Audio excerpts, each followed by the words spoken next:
Dear friends in the Dhamma, I welcome you all for our Dhamma sharing session. We are going to discuss a very contemporary topic. I was asked to send possible topics for Dhamma talks. I was thinking this is a very important contemporary issue that we are all going through. So then I just write artificial intelligence, and then what would be the other part from the Buddhist perspective. So I put Buddhist wisdom, without realizing that it is not a simple topic. It's a very complicated topic. And then, but I hope that today I will have some discussion with you, and mainly I would like to address this concern because with the development of AI, we are now sometimes have certain fears that eventually our human creativity, our human agency will be replaced by these machines, these artificial intelligent devices, and will that be a challenge for human intelligence? Whether it will be a challenge for humanity. But when we think about Buddhist wisdom, or what Buddhism understands as wisdom, we can find a very interesting fundamental difference between what we today know as artificial intelligence and Buddhist wisdom. And so still there is so much that humanity has to play. And when it comes to Buddhist wisdom, it is as a whole deeper level of understanding and transformative knowledge. So I would like you to understand the artificial intelligence and use of it, and also the danger of it and limitation of it, and then understand the value of what Buddhism understands as wisdom or panya. And then see the difference in these two, and then proceed to Buddhist wisdom, even using artificial intelligence. So, what is artificial intelligence? So, I was thinking how to give a definition to artificial intelligence, and then I realized that actually I don't have to do that. I don't have to put a lot of effort to do that. I can ask AI to define what is AI. But maybe I will try to do that, right? So you can go to internet here. Let's see what the AI has to say about itself. So according to this search, artificial intelligence refers to simulation or approximation of human intelligence in machines. The goals of artificial intelligence include computer-enhanced learning, reasoning, and perception. Again, AI is a set of technologies that enable computers to perform a variety of advanced functions, including ability to see, understand, translate spoken and written language, analyze data, and make recommendations, and more. Yeah. Thank you, sister. Yeah. So, anyway, since you have been quite familiar with that, I just wanted to, find out what, artificial intelligence will say about itself. But mainly, it's actually an effort to mimic human intelligence. Try to do something similar to human intelligence in terms of reasoning, in terms of making connections, in terms of, learning. So therefore, these are the development of computer system that will somehow try to imitate the way that human beings process information and how human beings make decisions. I think this becomes such a big thing when human beings came up with a sophisticated technology that these computer systems can solve problems, and computer systems can generate the answers to the problems. So before this becomes such a big thing, there was some initial primary use of AI like when you do like a Google search, for example, when we search something, it will somehow scan throughout the internet and will give us an answer. But how the AI is different from that simple, retrieval from the information is that AI can generate the answers. It's like for the search engines, we can ask information. We can ask like what questions, what is this, like what is AI? So it will give you the answer based on the available data in the internet. But AI allows us to ask how question. Like when you ask, how I develop, how I develop a computer system, or how I make a pancake, whatever. So when you ask how question, it can use the available data but generate the answers to that. How question and also why questions.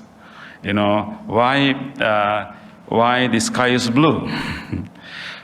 So in that way, artificial intelligence has a kind of higher stage of development to generate idea, and even in this app chat GPT. Anyone knows what is GPT stand for? Generative pre-trained transformer. Generative pre-trained transformer. So that aspect of generative, that the answer is creative. It is generating right there. And it's not simply retrieving some data or some information somewhere, using those little dots and using the available data, but actually generating or constructing an answer. That is where this becomes such a big thing, and then it start to help humanity in a big way, at the same time posing some threats too. And not only that, actually, it can generate and creative, but at the same time it can learn by itself. That is another aspect of AI. Of course, search engines also now incorporate AI. Therefore, our search engines also adapting to us and also changing itself, because after a while they will know that what is our preferences, what kind of places that we visit the most and what kind of words that we search the most. So even search engines have now AI support. Therefore, they are also adapting. So if I search something in my phone and if I search same thing in your phone, maybe we will have two different answers, two different places. What I should eat, where is the restaurant. So if you like Chinese food and your phone has learned by your previous searches that what kind of food that you like. So therefore different people will get different answers. So this ability to adapt and change and be trained by itself by repetitive data and repetitive function is another important aspect of AI. So therefore, that is where we see the big advancement of this technology, and then being helpful in many ways to many people, but at the same time, it can also pose some kind of challenge and threats too. But one question we should ask that, why as human beings, we wanted to create something that is quite similar to our human mind, our human brain, our intellect. Who wants to do that? Right? So why do we spend so many years? And of course, this whole idea of artificial intelligence, maybe like a second mind or maybe additional, intellectual help. This idea is, prevalent in human society for 1,000 years. In myths, in stories. You think about machines. You will pose a question, they can answer anything. And you wish something, they will give you what you want. So there are many myths and legends in many traditions, many civilizations about somewhat, similar to the idea of AI or something that is doing things for us. doing particularly thinking for us. But in this like last century and recent decades, there was so much of research and effort and collaboration was done to produce this. And why do we need to produce something that is competing our intellect, right? If we're smart enough, we shouldn't have been doing that, right? To have another competitor. But I think this is an important thing to understand. What is our motivation? What is our motivation to create AI? I would say, one motivation would be, actually, as human beings, we like convenience. We like convenience. In our history of evolution, we have created so many things to make things easy, convenient. Maybe we are also lazy, right? The convenience means we are expecting convenience means lazy. Even when you read, Aganya Sutta, the sutta given by the Buddha providing a counter myth to understand how human society originated. It's like counter myth to Vedic myth. But in that story, Buddha described that early humans they had this rice, self-generating rice. They can easily go to the rice field, and whenever they're hungry, they eat and come. So they had such a nice thing. Whenever they're hungry, like go to restaurant, you just go to the field. You don't have to pay. You don't have to remove anything. It is already kind of ready to eat. You just go and eat. But what happened one day, and it is said that actually one person who is greedy and also who is lazy, decided that I cannot go few times a day to this paddy field. It is too troublesome. I will go and eat and take some home. And then I don't have to go in the evening or the second time. So then, of course, that created a whole different set of issues. And others also, then when that person did that, many other people also saw that, and we imitated. So the imitation and convenience. And then, of course, it gives rise to so many other problems about, and then the whole idea of property came after that. They divided the whole land into different people, so we cannot take things from others. But anyway, just to give you an idea that, looking for convenience is a human motivation, is a guide, some guiding principle, the guiding motivation for us in throughout a human civilization. Therefore, in order to get convenience or reduce our physical labor, we have produced so many instruments, so many equipment to reduce our physical labor. How easy it is to cook these days. Think about your grandma or your grandparents, in order for them to cook, how many things they had to do, right? They had to manually, manually do so many things. And cutting and collecting and removing the husk and all these things they have to do manually do. But now, it is very much easy for us because we have produced so many equipment, instruments to reduce the physical labor, because we look for convenience. I would say the whole motivation for us to produce AI is to reduce not the physical labor, mental labor. Just like we want convenience to reduce the physical labor, we also would like to reduce mental labor. We don't want to spend too much time on thinking, calculating, thinking, making connections, too much. So that's how we think. So therefore, we find some easy way to make it convenience. I think that can be the motivation that we have been spending so much resources and time to produce such thing. And even simple thing like calculator. Those days, the people who work at it, a shop, like shopkeepers, they just, when you buy things, you can buy 10 items. By the time they know the total.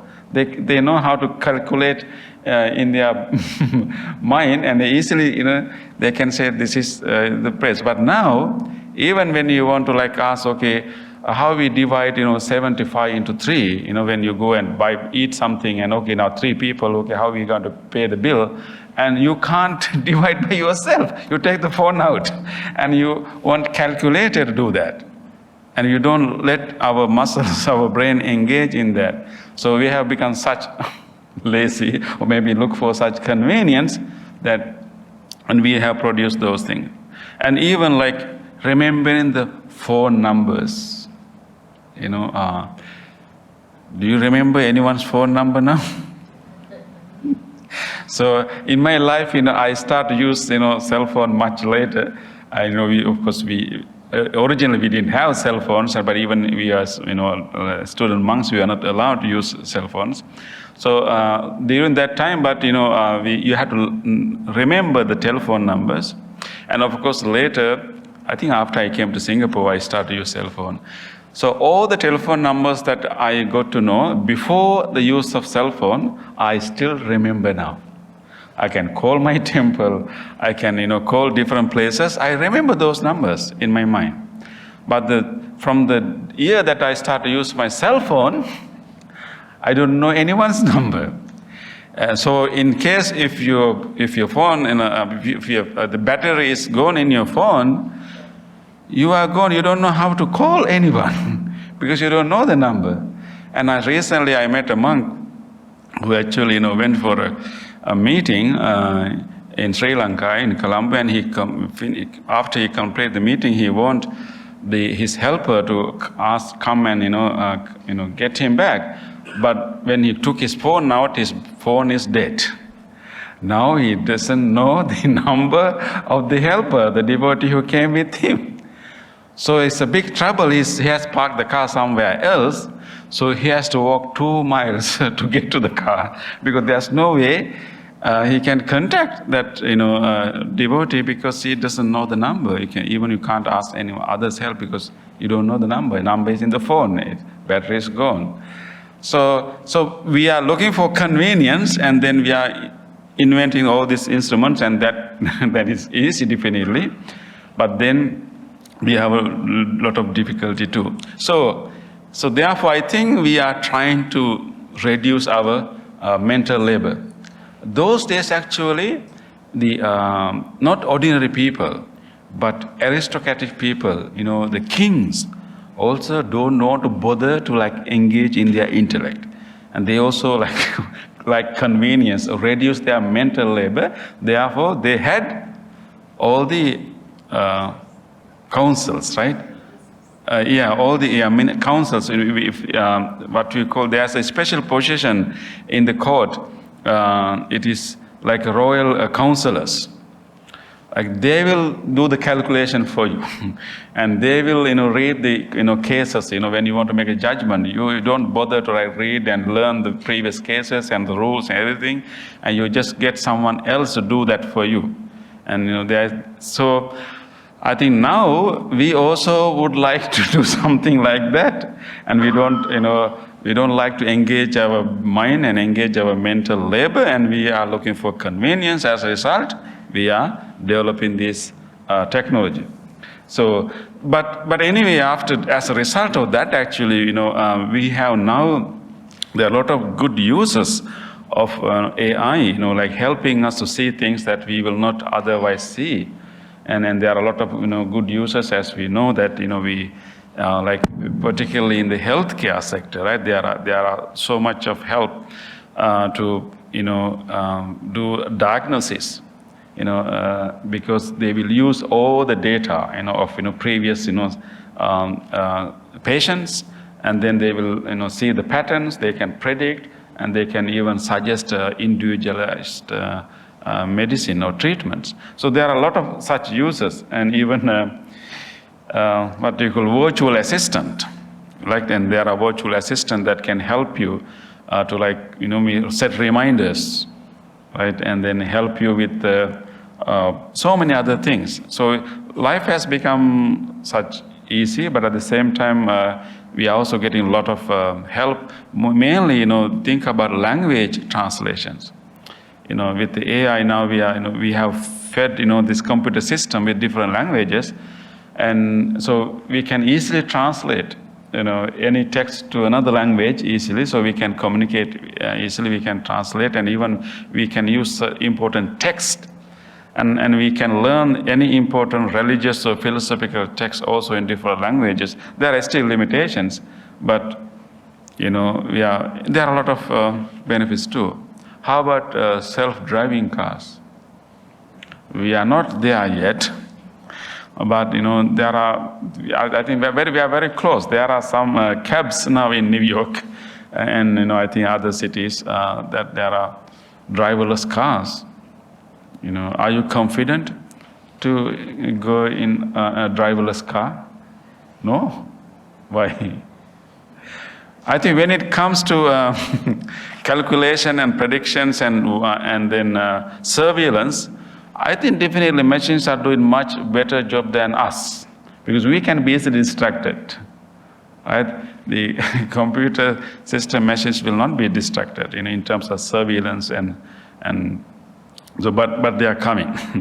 But at the same time, there can be a lot of disadvantages too, as you know, because when it depends too much on data, because it is generating the answers, it can be creative, it can learn by itself, but it is only a program, algorithm, but it has to depend on a data system, which is the common data that many people have fed the whole internet.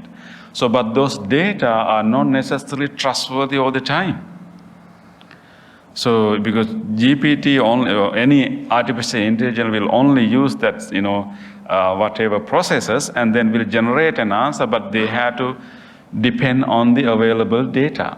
And these available data are not objective, and most of the time there can be biases. All the blogs people write, and all the, and even the newspaper article, whatever thing that we put into the whole system, they are with our own opinions and biases, and only literate people's opinions are going there, and poor people's opinion are not present in the internet, and all only a certain social class can feed the data, the internet. So therefore, that data available in the system is not accurate, not balanced. So it's already biased. So this AI is depending on that data system, which is already biased and partial and not complete. And then as a result, if you rely too much on that data, and it's very dangerous. We are not really dealing with the actual information. And of course, there can be very ethical issues too, right? And because AI does not have in its program, in its algorithm, it doesn't have an ethical concern. You can ask a question, how can I, create a pressure bomb? It will definitely give you a step-by-step, description how to create a pressure bomb. Any kind of thing, right? Even weapon or anything. So therefore, it doesn't have any limitation or ethical constraints, and therefore, we may use it for all other unwholesome purposes too. So there can be those, even using AI technology for weapons. We know about autonomous weapons, right? And it is easy to harm or hurt others when we are not mentally directly involved. You don't see the harm you are making. You don't see the hurt you are making. You just design the program, you let the robot, or maybe, drones to do it. And because you are not involved, you don't really see the harm, and there's no ethical concerns, moral concerns involved there. So there can be so many other disadvantages too. Anyway, so that is enough of AI. Okay, now when it comes to Buddhist wisdom. So definitely AI is generating information, generating answers and helping us in so many ways. And one concern would be, can it replace our human capacity? But I think when it comes to the Buddhist concept of wisdom, what we call panya, I think Buddhist wisdom is in a completely different realm than the information or the generative knowledge we get from artificial intelligence. Because whatever answer to our problems that we are getting from these computer systems are based on information, based on data. So we call it knowledge. But wisdom, what we call panya in Pali, is not knowledge. Wisdom is very different from knowledge. Because knowledge is gathering data, knowing facts, knowing information. But wisdom, maybe wisdom can use facts and information, but it is not really knowing information. Wisdom is actually more of an internalized realization. So knowing facts does not liberate us. Having more knowledge does not necessarily transform us. They may be helpful, but they may not necessarily transform us. And knowledge or facts we can forget. You may remember all the things, after this talk. Maybe 2 days later, you may forget all the things, right? And when you study and when you prepare for the exams, you are full of facts. Exact dates and all the steps, everything, and you write your exam really well. After 2 weeks, if you're given the same exam paper, you will what you will get. So that is knowledge. We can easily forget. But wisdom is not knowledge. Wisdom is more internalized realization, and that is coming from direct personal experience. Knowledge we can gather.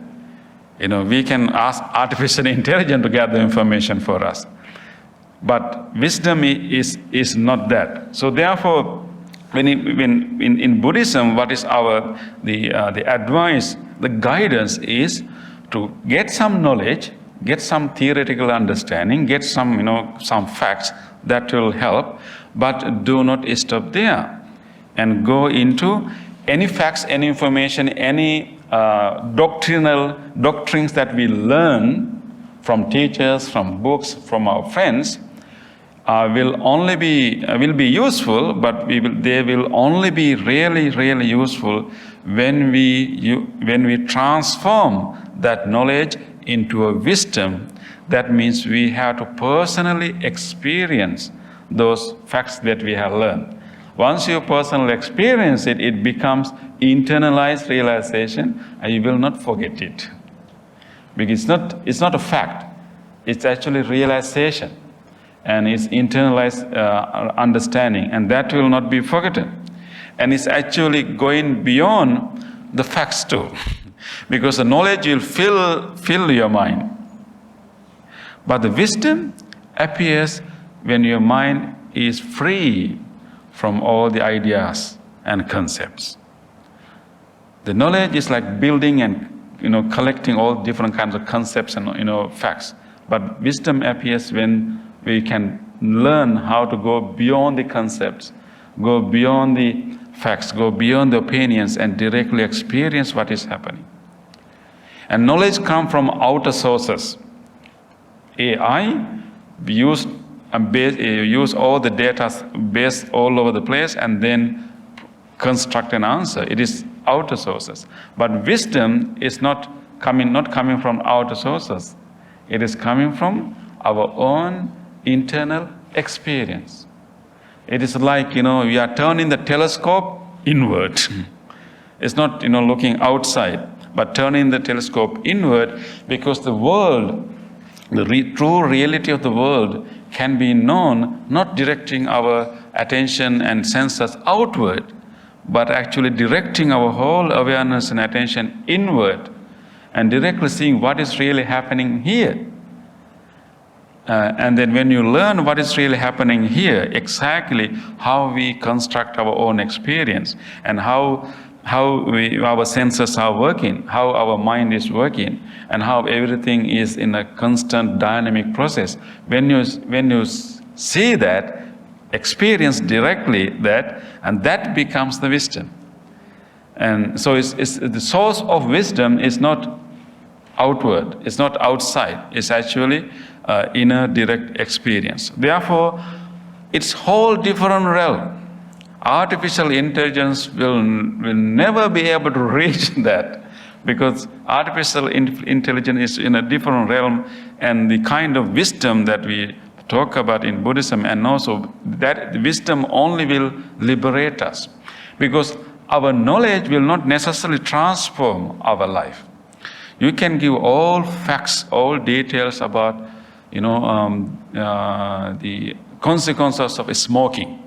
You can give whole list, 10 pages of bad consequences of smoking. You can give to someone. He can read all, and he can know all, but he still can smoke.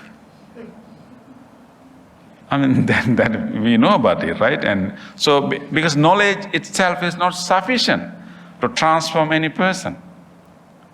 But if that person maybe has some knowledge also, and willing to directly have a direct experience. Like, one day maybe you got some facts, maybe now you really want to really test it, experiment it, and you pay your close attention when you smoke. You take your smoke and really observe exactly how you feel inside, and really feel how it is, going through your lungs, and really feel how you're coughing. And if that person can have a direct experience of how it's really in a minute level affects his lungs, and even change his breath, and if we get a chance, maybe if we can let him see through maybe fMRI, what is really happening inside the lungs. If we can directly see it, at that moment, he will change. Because that is not knowledge. That is directly experience what is happening, and that gives us wisdom, prajna, and that transforms us. That is why in the Buddhist practice, learning the Dhamma is only the first step. But then you need to go forward and try to experience it, and try to go into deeper and deeper levels of understanding. That is why I think when I was thinking about this AI and Buddhist wisdom, I think this is the way we can understand it clearly. When you talk about Buddhist wisdom, we talk about 3 levels of understanding. Do you remember the Suttamaya, Panya? There are 3 levels of understanding that is taught in the Buddhism. If for anything, we need to understand in 3 levels. First one is called Suttamaya Jnana, or Suttamaya Panya. The understanding, the knowledge we get from listening. But now we can also, include reading. Knowledge that we get from listening and reading from others, from other sources. That is the first level of understanding. But the Buddhist guidance is that don't stop there, but that's only the beginning. And then you can go further into what we call Chintamaya Panya. Knowledge through reflection. Whatever facts that you learn, you continue to contemplate and reflect and try to see the connections and try to compare what you have learned with your own life experiences and try to see that connection, your constant reflection. So that's called Chintamaya Panya. And when you, through wise reflection of the facts and the comparing it with our own lived experiences, and you could get a deeper understanding of it. So now you are going to a little bit deeper. And the learning through listening or reading will not give you that depth. It's only through constant contemplation and reflection will give you deeper. And then the highest level of knowing is called Bhavanamaya Panya. That is the understanding through meditation. Understanding through actually cultivation of our mindfulness and of our tranquility. Understanding through cultivation of mindfulness and tranquility. Because that is where you directly experience the real story, the real function. So knowing the facts and contemplating, and then when you are really developing strong mindfulness observing mind, and then develop deeper level of stillness. Your mind is not moving here and there. Now it's very still. Then it's become very transparent, and then you can directly experience exactly what is happening in us and how we construct our own experience and how we construct our suffering or happiness. You directly experience it in real time.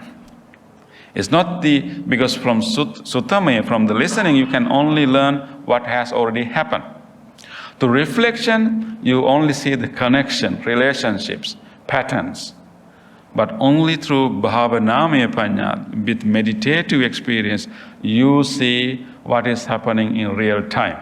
Then you get the deeper wisdom. So when I try to think about AI, I feel like suttamaya panya is like search engines, the initial level. You search and you get the information. That's all. That's all. Search, you get the information, and but will not necessarily change many things, but it's important. I feel like AI is coming closer to Chintamaya Panya. It's not simply giving you information. It is seeing connection, creating patterns, and even AI can give you a chart and give you, so it's going simply beyond the Suttamaya Panya to more like, it's reflecting, seeing connection, more intellectually reasoning and solving problems. So I think AI is going a little bit closer to Chintamaya Panya, understanding through reflection.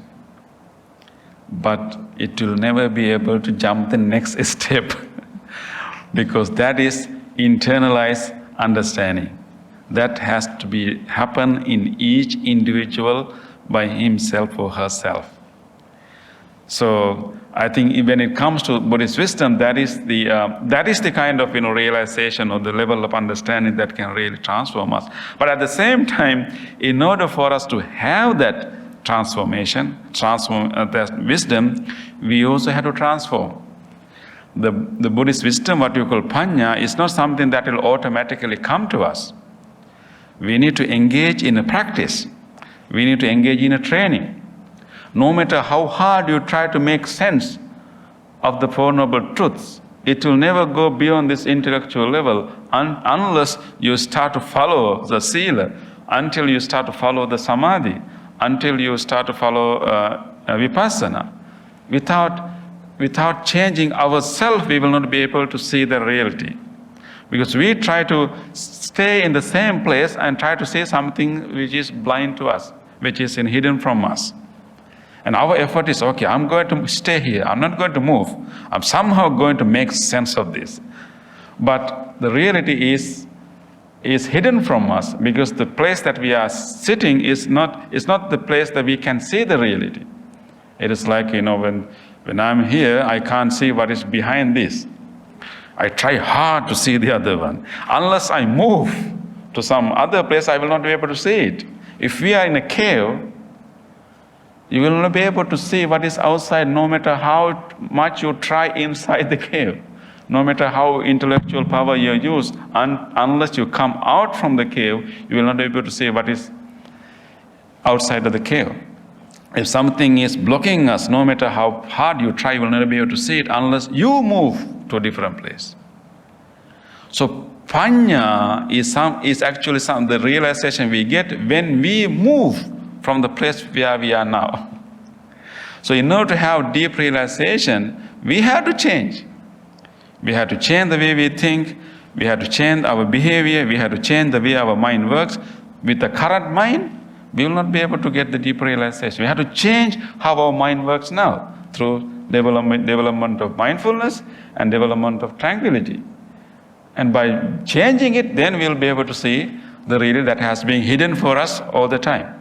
So what we call avijja, the blindness, there is a blindness in all of us to what is really happening within us. All the other information, facts we know about the world is coming from outside, through our senses. So the wisdom is actually the realization we get beyond our senses. Not through the senses, but when you really look into how behind the senses, how exactly senses are constructing this knowledge. So in that sense, we had to change to get this wisdom. In order to change, there are 4 factors given in the teachings of the Buddha. There are 4 factors that will help us to develop our wisdom. One is called association of spiritual teachers and friends. It's called Sappurisa Sansava or Kalyana Mitra.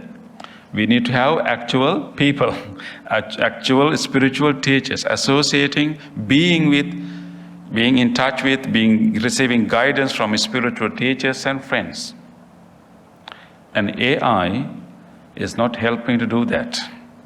AI is encouraging you to be by yourself. You don't want to go to talk to anyone. You don't want to share your problems with anyone. You just type and get the answer. Right? So AI is actually encouraging people to be isolated and not really go out because you know that AI will not judge you. So you can ask, I have this addiction, I have this problem, and I'm, whatever I have this whatever mental problem, then you can ask and get the answer. But does it enough to change yourself? But anyway, so in order for us to develop wisdom, we need association of spiritual friends and teachers. The second factor is actually listening to the teachings of those spiritual friends, particularly listening to the Dhamma. So that, of course, that is the second source. You just know the facts, information, theoretical knowledge. So that is important. Knowledge is not wisdom, but knowledge can lead you to wisdom. Knowledge can be helpful to have wisdom because we are experimenting and testing, personal experiencing what the knowledge that Buddha has given to us or the other enlightened teachers has given to us. So listening to the Dhamma, knowing, reading is the second factor, but there are 2 more. Number 3 is called yoniso manasikara, wise reflection. Wise reflection. So whatever you learn by associating with spiritual teachers and friends, you need to constantly reflect, and that will again develop Chintamaya Panya, but that will help you to go towards the complete Panya. That is the third one. Fourth one is called practice. Dhammanu Dhamma Patipatti. Practice in accordance with the Dhamma, not the way that you would like to practice. The practice as the Buddha has laid down is a gradual, systematic, practice. Is laid down very systematically, gradually. So follow the Dhamma in accordance with the Dhamma is the fourth factor. So that shows that we have to change in order to have the wisdom. So these 4 factors, association with spiritual people and listening to the Dhamma, wise reflection, and practicing, keep practicing and changing our habits, changing the way we behave now and changing the way our mind works now will lead us to wisdom, and that is not happening in artificial intelligence. So this is a complete transformation in ourselves. So therefore, now we know that wisdom is completely different, and artificial intelligence can be so useful, so helpful to make everything easy for us, but that will not necessarily change our personality. Maybe it will change how human beings interact with each other. Differently with computers, cell phones, it has influenced the way we behave. So artificial intelligence will definitely change how we interact with each other and behave. But it will not necessarily improve our spirituality. It will not improve our personality because we need to really look into ourselves and turn the attention inward, and we need to go beyond information, facts, data, to direct experience of what we have learned. So that wisdom comes from that. So therefore, for that we need this support from other spiritual teachers and actual, practice and changing our normal way of life. At the same time, the wisdom is guided by compassion. So the Buddhist wisdom is not like a dry or only an intellectual state. it is guided by compassion. Why we won't have such a deeper practice? Why we bother to follow sila? Why we bother to concentrate our mind? It's so hard. It's so difficult. Why we bother to do that? Because we have a goal that is to relieve suffering, not only our suffering, but suffering of everyone else. So therefore, the Buddhist wisdom is guided by compassion. Why the Buddha engaged in this search? He had deep compassion and deep empathy when he see how people are vulnerable to experience suffering. So the Buddhist wisdom is driven by these wholesome emotions, and it is driven by compassion. And of course, becoming the Buddha or becoming an enlightened one is actually reaching the culmination, the peak of two things: wisdom and compassion. It's not only wisdom, not only compassion. It's actually complete, perfect development of both wisdom and compassion. Then only you are considered an enlightened being. So that is why in the Noble Eightfold Path, the first two items, one is right understanding, other one is right intention, samma sankappa, intention. The first one is related to understanding, second one is related to affective emotions. So you start with these two orientation. So you start with like balance, balance approach, balance attention to both aspects of humanity. The heart and the head. The knowing and then feeling. So the first two factors, path factors, are addressed in these two, and one should develop through your sila and through your samadhi and through your mindfulness, and you will reach the enlightenment. It is called samma jnana and samma vimutti. And jnana refers to the wisdom, and vimutti refers to the emotional development, which is compassion and other Brahma Viharas. So the wisdom is driven or motivated or guided by compassion. So therefore, it is whole different level of human experience, and artificial intelligence may not have wisdom. Actually, the strength of artificial intelligence is free from emotions, right? Because we are afraid of human errors. Because human errors also come from emotions, but unwholesome emotions, not from wholesome emotions. Because we may not, whenever we want to do a calculation, right? Whenever we want to make a decision, as human beings, we will not only consider the facts, we also have our opinions, biases, emotions.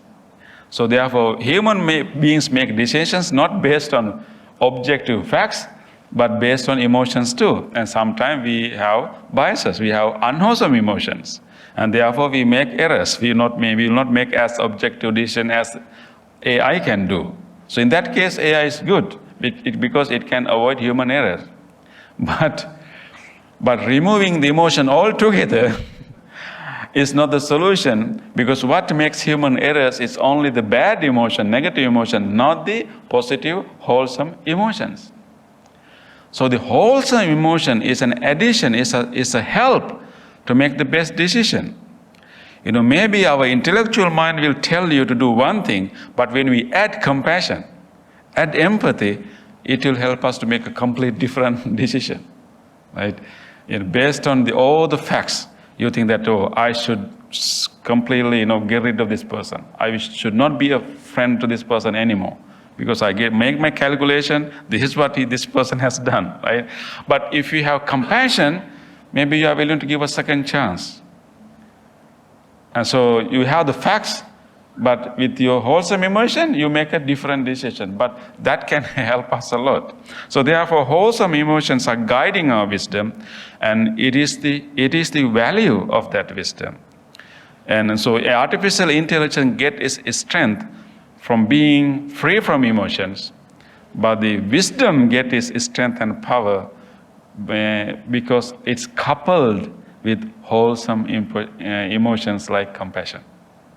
So therefore, I think that we have a long way to go. So artificial intelligence will remain in one realm that will not necessarily help you to become enlightened.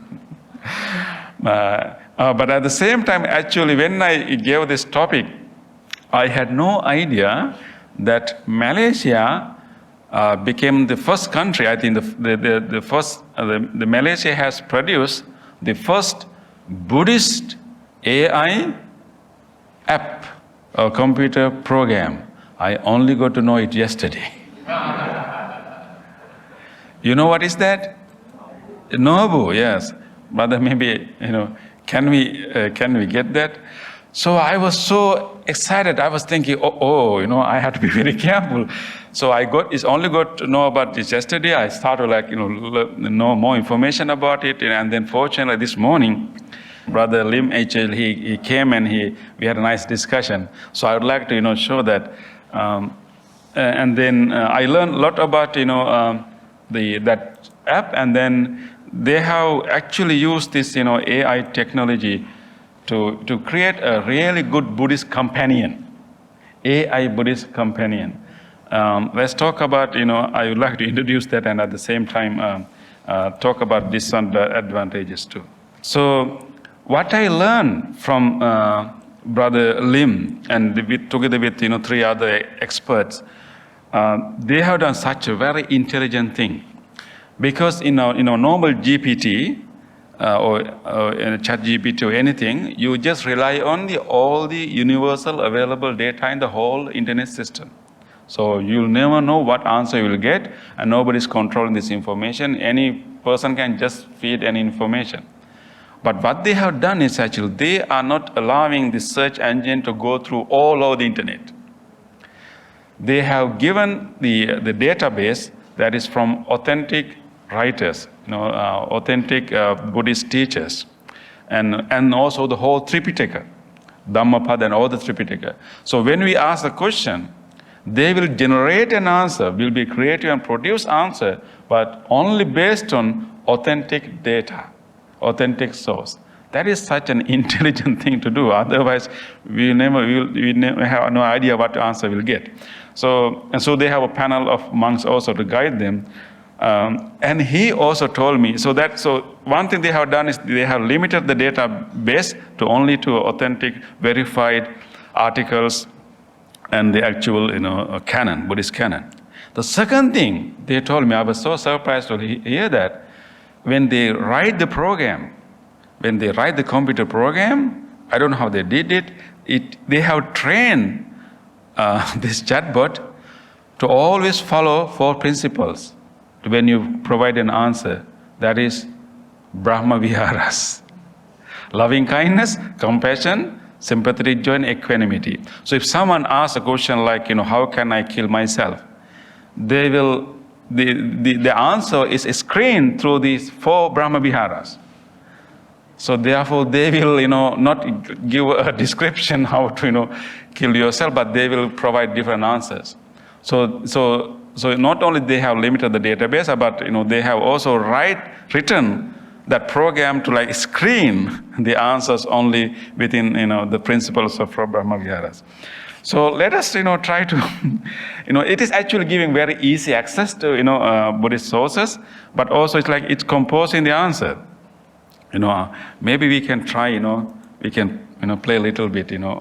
Okay, I would like to type some questions. Later I will get your questions, So as a Buddhist, okay, let's say you have some issues with, certain defilements. Okay, what is the most frequent defilement that visit you? Anger, okay. Okay, I'm going to ask from Nobu, how to overcome anger. Okay, let's see what is the answer. Can we make it? Okay. Can we read it? Is there a way to make it bigger?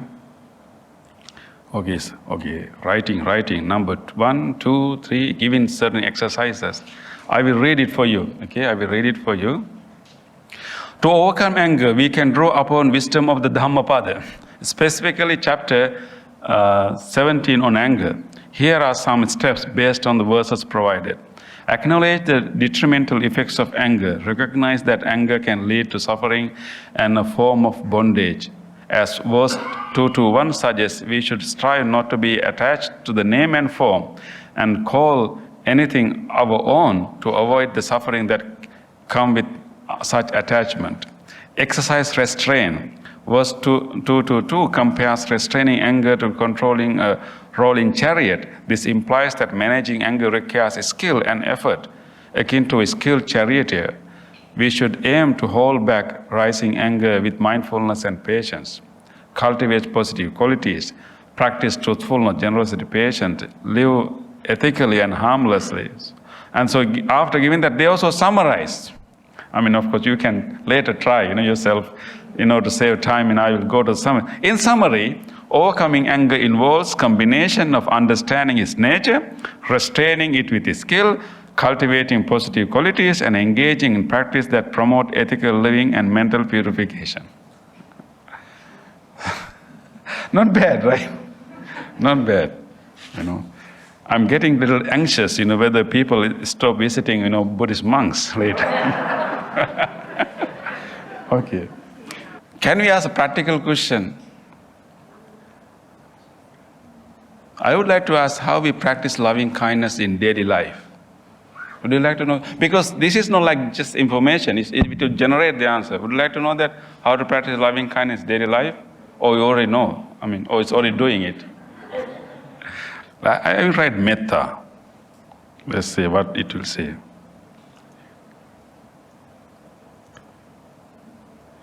Let's say in office, or in workplace, or maybe in just daily life. We can ask anything. Okay, let's see. Let's see what is the answer.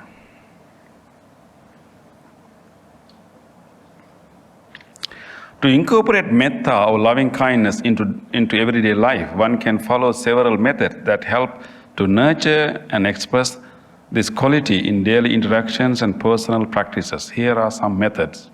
Morning intention setting.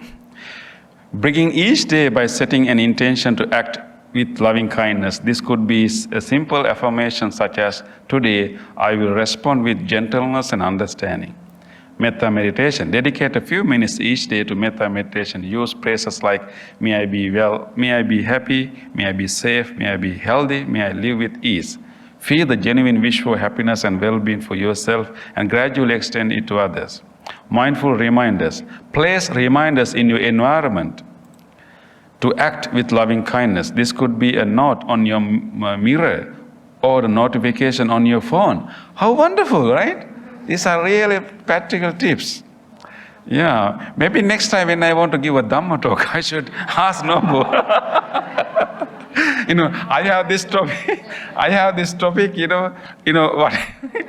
Can you provide a Dhamma talk? I heard from Brother Lim, actually, one Dhamma school teacher has asked from Nobu, can you help me to write a drama to 10 years old children?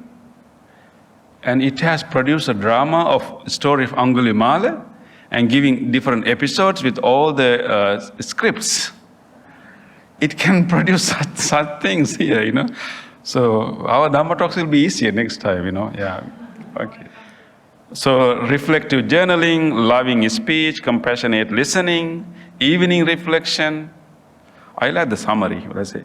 By practicing these methods, metta becomes more than just a meditation practice. It becomes a way of living that infuses every moment with gentleness, friendliness, and compassion. So how wonderful, right? Now I would like to ask some tricky question, we challenge Nobu, okay? The tricky question, because sometimes, there are, we have this concept of near enemy. There are wholesome emotion, but there are also like certain emotion that looks like the wholesome, but it's not really wholesome. Like, maybe, our attachment can be like our love, our metta. So that one thing is like, a difference between compassion and pity. I would like to ask him, what is the difference? Maybe let's say. Because, we don't want simple information. We need real, challenging question. How to distinguish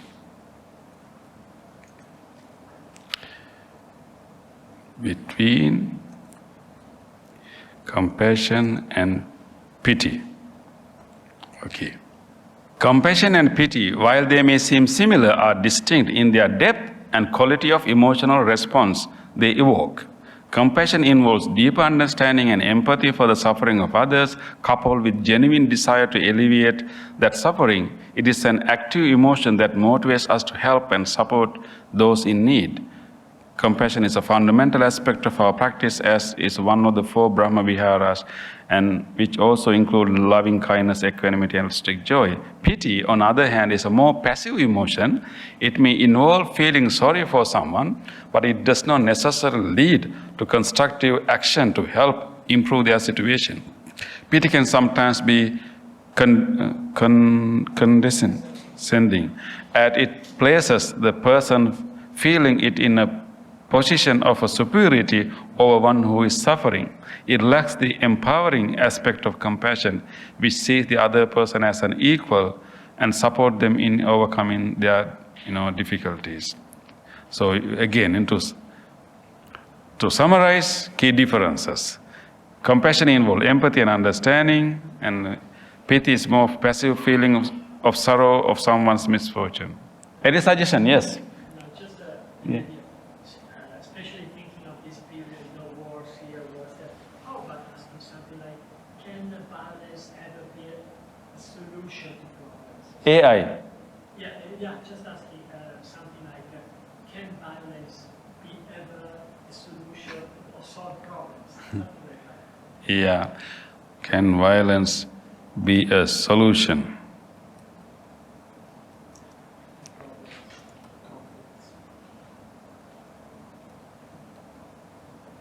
It has a long answer. As we consider the question of whether violence is an appropriate solution to problems, we must reflect deeply on the consequences of such action. While it may seem that violence can resolve a specific issue in the short term, from a broader perspective, it is often leads to further suffering.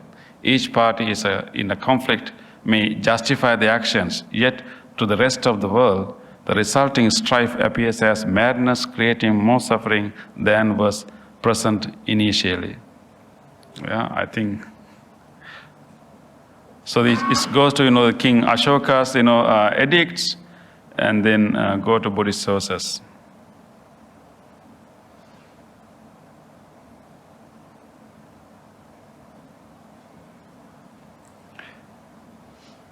Any other suggestion? What would you like to know? Ask a difficult question. Yes? Say again? Okay. So how you want to frame the question? Just ask what it's or... Okay. Actually, if we ask direct question on Buddhism, I'm sure that this will add... Okay, let's see.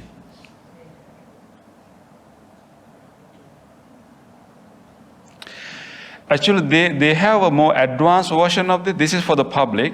But they have more advanced version of this called AIET, what do you call EBT, like the Buddhist, based on Buddhist canon. And when you ask question from there, it's actually you can learn Pali. You can learn grammar. You can translate any Pali phrase into English. And when you ask from that format, they will always give the list of the sutras that their answer is based on. But this is for the public. Maybe for public it may not be very interesting. But for students, there's another version. Maybe I will show you that. Yeah. The concept of non-self, anatta, in Buddhist teaching signifies the rejection of idea that there's an abiding, unchanging, eternal self or soul within beings that transmigrates from life to life. Instead, Buddhism posits that we consider the self is actually a process, a combination of changing forces and conditions without any substantial permanent entity persisting through time. This understanding is crucial for seeing things as they truly are, free from misconception of I am, and is a cornerstone of Buddhist philosophy that sets it apart from other religious and philosophical views, particularly those of ancient India, which held belief in an eternal soul. Doctrine of anatta is intimately connected with Buddhist understanding of the conditionality of all phenomena and impermanence nature of all experiences. Are you satisfied? Because the response was helpful. Can I say yes? I mean, was it helpful to you? Then you have follow-up questions. Yeah, I mean, you can go, but not today. But then you can, okay, if it is non-self, how can I understand rebirth? You can ask, but maybe not today. Yeah.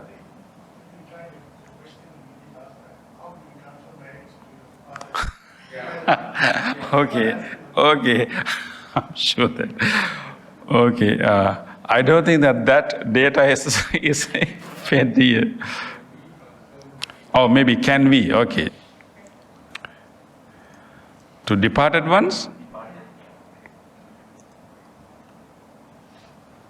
To transfer merits to those who have departed, we can perform acts of merits in their name and then dedicate the merits to these actions to them. Here's a step-by-step guide how we can do this. Perform acts of merits, engage in good deeds such as offering alms to holy men, practicing generosity, observing moral precepts, and participating in other wholesome activities. Dedication of merits. After performing these meritorious actions, consciously dedicate the merits to the departed loved ones. This can be done by mentally recalling the departed and expressing the wish that may they receive the benefits of the merits accrued.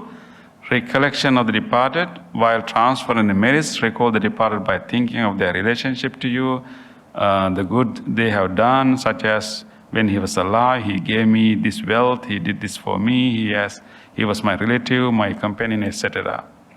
And radiate loving kindness along with the transference of merits. It is also beneficial to radiate loving kindness towards departed to further support their well-being. Yeah. I was thinking, ask a very, this kind of practical question. Actually, I did this. I asked, what is the best way to celebrate a birthday? I mean, you can ask similar questions. Okay, let's see. What is the best way to celebrate a birthday?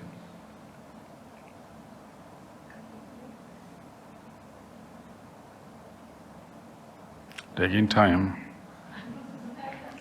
Maybe.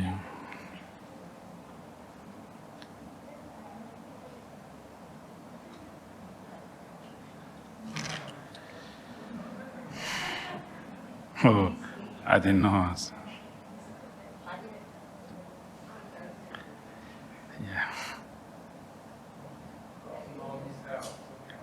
Yeah. Maybe we asked the wrong question before that, right? So it has to now adapt to the conventional reality. It gives the answer from the. Oh, okay. You got an answer? From Nobu? From celebrating a birthday from a spiritual or personal development perspective can be deeply fulfilling experience that aligns one's values and aspiration. Here are some meaningful ways to celebrate. Gratitude reflection. Take time to reflect on the past year and express gratitude for lessons learned and growth experienced and blessings received. You have different answers, So, second on purification and collection of merits. Engage in activities that purify the mind and accumulate merits, such as performing acts of generosity, observing precept, and participating in a purification rite. Participate in a community service. Study, reflection, meditation, cultivating bodhicitta, prayers and rituals. Okay. Let's see this answer. Dedicate a retreat or day of meditation. Engage in service. Make offerings. Offer donations or gifts to a local sangha, monastery, or cause that aligns with your values. Sponsor retreat, start a fund, practicing loving kindness, compassion, reflect on Dhamma, gather with friends and meditation. Yeah. Actually, I also wanted to ask the last question, not from Nobu, because this is already a Buddhist. Can you ask this question? Does AI diminish the maybe value of Buddhist wisdom? Does AI diminish the value of wisdom in Buddhism or something like that? AI hasn't diminished the value of Buddhist wisdom. Rather, it affects the new perspective on how technology and ancient philosophies can coexist. Buddhist principles like mindfulness and compassion can still be relevant in navigating ethical challenges posed by AI development. It is about finding a balance between technological advancement and the enduring wisdom of ancient teachings. So I asked this question, can AI challenge wisdom in Buddhism? AI doesn't challenge core wisdom in Buddhism. Instead, it introduced new ethical consideration and opportunities for exploration. The integration of AI and Buddhist wisdom can be approached as a means to enhance human well-being, fostering a harmonious relationship between technological progress and timeless philosophical insights. That is ChatGPT answers. Okay, there's another answer. As an AI language model, I don't hold personal opinions on or beliefs. However, I can provide some perspective on the topic. The impact of AI technology on Buddhist wisdom can vary depending on how it is used and perceived by individuals. Some may argue that AI diminishes the value of Buddhist wisdom because it is purely a human experience and cannot be replicated by machines. Buddhist teachings focus on cultivating mindfulness, wisdom, compassion, and understanding through personal experience and reflection, which may be as distinct from capabilities of AI. Good. And AI is confirming now, yeah. Others may argue that AI can enhance the dissemination and accessibility of Buddhist wisdom. AI-powered tools and platforms can provide wide access to Buddhist teachings and resources, allowing individuals to explore and deepen their understanding of the philosophy. Ultimately, whether AI diminishes the value of Buddhist wisdom or not is a subject to interpretation and can vary depending on the personal beliefs and perspective. Yeah. Thank you, sister. Yeah, thank you. Okay, yes. Okay, I see one issue with using no-bu because if I have no-bu and you're going to give a talk on how to overcome Thank you, sister. suffering, why don't I just use no-bu and not attend your Dhamma talk? Yeah. Yes. Okay. This. Yeah. So you should ask a question to no-bu. Does no-bu diminish the need to attend Dhamma talk? Okay. I'll ask.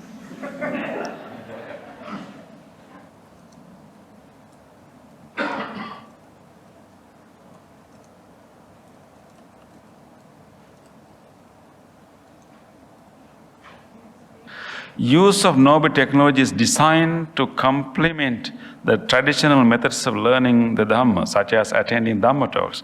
It is not intended to replace the individual experience of being physically present at the talk and absorbing the teachings directly from a knowledgeable speaker. Attending Dhamma talks allow for a dynamic interaction between the speaker and the audience, which can be very beneficial for deepening one's understanding. It also provides the opportunity for individuals to ask questions and receive immediate clarification, fostering the communal learning and environment that can be very supportive. So somehow it says that please go to Dhamma talks. Yeah, definitely there can be disadvantages. I think again it depends on the data, the data, available data. Of course, fortunately they are having more authentic data. But again this spiritual friendship, we know that in the teachings of the Buddha, Buddha has repeatedly emphasized the importance of community, importance of being with teachers and co-practitioners. I think you remember that the Upadda Sutta, right? Venerable Ananda was so excited, so happy about understanding the importance of spiritual friendship. And when the Buddha said that, Venerable Sir, today I have important thing to tell you. Today I realized that actually half of this practice depends on the spiritual friendship. It is that important. So he thought that, okay, Buddha will praise him, for understanding this value of spiritual friendship, because half of the spiritual practice, it depends on a spiritual friendship, spiritual association, spiritual teachers. And Buddha said, Ananda, don't ever say it. And not the half, the whole of a spiritual path depends on the spiritual friendship. Because we become inspired by actual people, actual examples of people, of teachers, and of other practitioners. So we need really personal examples to improve our practice, to have encouragement, and also we need experience other teachers and other practitioners to help us to clarify our own experiences.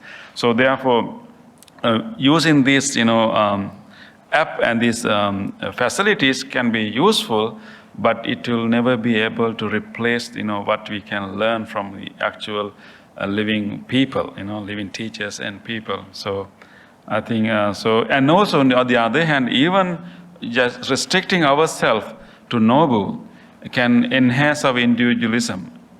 Because now, as you say, you don't talk to teachers, you don't go to any temple, you are not, visiting any temple, you just get the Nobu. And then, ultimately what it's doing, maybe you can get right information, correct information, but you are not developing the skill. You are not really developing the skill. In order to be skillful, in order to practice, you need to really be with others, right? So even this kind of app can also enhance our individualism. That is the problem of whole AI. So therefore, we really have to remember and make sure that we will not limit ourselves to these apps. We learn and get guidance, and then actually talk the same thing that you learn from this with your friends, with your teachers, with your colleagues, and then develop more understanding. And the other problem is that when you have easy access to knowledge, you will get a lot of knowledge. We can easily become knowledgeable, and that without knowledge, without practice, can make you arrogant. You know so many facts. You are very knowledgeable about the Dhamma, and then you will use your Dhamma to to criticize others, and even present yourself as a knowledgeable person. Of course, you should, whatever you know, you should use it to help others. But without our knowing, knowledge without practice can be another source of arrogance. We can develop arrogance even based on knowledge and even based on Buddhist knowledge. So if we only use Nobu, we will definitely develop a lot of knowledge, we'll be very knowledgeable, but without our knowing, we will lose our practice. We will be declined in our practice, being very arrogant. So those are the dangers, but we can skillfully use them. So I think that is all, I have to share today. We also had some questions. Maybe we can have few minutes for, our last few questions if we have. I have a question. Maybe it goes a bit beyond the AI. Okay. Right? Now, in the Buddha has talked about how the mental activity works. How to? How the mind works. Okay, yes. From the starting point where the senses receive the inputs, Yes. so you get a sensation, it goes to your rupa nama, it goes to your recognition, it goes to your emotions and actions and so forth. The whole chain appears to be pretty mechanical in that way, right? Now, if one day, maybe not today, but in the future, anything that's mechanical probably can be programmed, right, or automated. If one day someone were to actually design a program that follows these pathways, right, and it runs in a computer, right, will that computer end up becoming a living being? A living being that sits in a computer. Having sentience, like having a sentience, having... Yeah, because as you know, living beings don't have to be in a human body, right? It can be on form. So another new version of living being one day with a self-awareness as well. Same mental activity process running. Few years ago, one computer engineer who works in Google declares that their version of GPT has sentience, and then he was fired because he said that because they didn't believe that actually it has self-awareness or feeling. Brother, you said that of course that the way that Buddhist sources explain the process of sensory experience is you can call it mechanical, but it's more procedural. But it's not necessarily mechanical because each individual follow those steps. But it's very individualized experience. Because we will go from sensations to recognizing, and then from recognizing to like emotional experience. That steps, the order of the steps are the same, but how you interpret and what kind of emotion that will give rise to it is completely depend on the person's habitual patterns and person's understanding, knowledge. And so we can have the same sensory object, but two people can have very different sensory process based on the same sensory stimulus, because it's based on our level of defilements, based on our level of understanding and wisdom. So it's not that mechanical. That is why we all have very individual experiences. So it has a method, order, but it's not that mechanical. But my opinion is actually, in order for us to have conscious awareness, the organism, there should be an organism. The machine will never be able to have a conscious awareness, because for this conscious awareness we need an organism. It's not like it's not simply matter. The organism means a body. The body. We need the support of a body for a consciousness, for a sentience, for a conscious awareness to function. That is my opinion, my view. So without a body, like an organism, like a living organism, or we call jivitindriya, a living organism, it will not be able to develop consciousness or sentience through in a machine. Maybe I'll just type that the other version of Nobu for serious students. Just add EBT, that will be more. So it will give you the source, and then quotes from the original sources. It is for early Buddhist texts. That is why EBT stands for. It's more textual study. Nobu-ai.org/EBT. Yeah. Okay.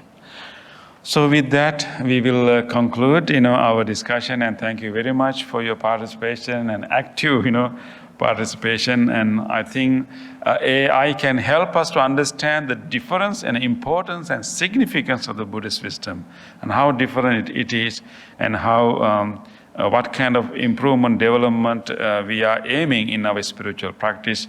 So AI can help us. But our growth of wisdom is completely in a different level, and different realm. So with that understanding, let us conclude. Let us take a moment to be grateful for anyone who helped us to practice this Dhamma. You can think about your teachers, your parents and ancestors who will help you to find this Dhamma. Because this is rare. Although Dhamma is available in the world, it is not easy for us to find the Dhamma and be serious about it and be genuinely put into practice. So let us be grateful to our ancestors, our parents, and our teachers who have shown that path, who have given such a great, wholesome path for us to practice and relieve our suffering and help many others. So let us invite to rejoice in this meritorious deed. To all our ancestors, relatives, and may they all rejoice in this meritorious deed. May they purify their minds, and may they all have steady progress towards the enlightenment.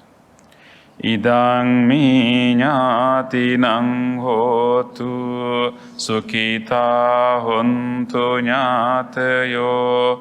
Idang mi ñātinang hotu sukhita hontu ñātayo. Idam mi ñātinang hotu sukhita hontu ñātayo. Let us also invite all the divine beings and any other living being to share and rejoice in this meritorious deed. If there's anyone who would like to do so, may all these living beings do so. May all living beings, and including all the celestial divine beings, rejoice in this meritorious deed. May they be well, happy, and peaceful. එත්තාවතාච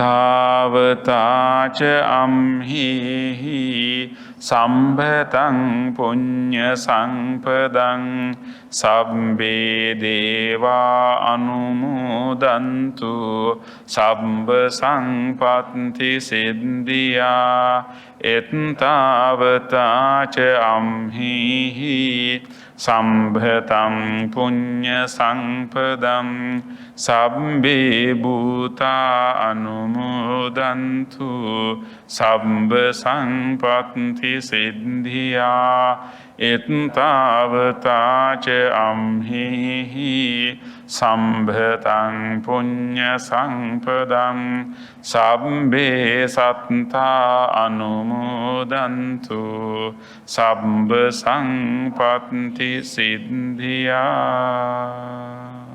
සාදු සාදු සාදු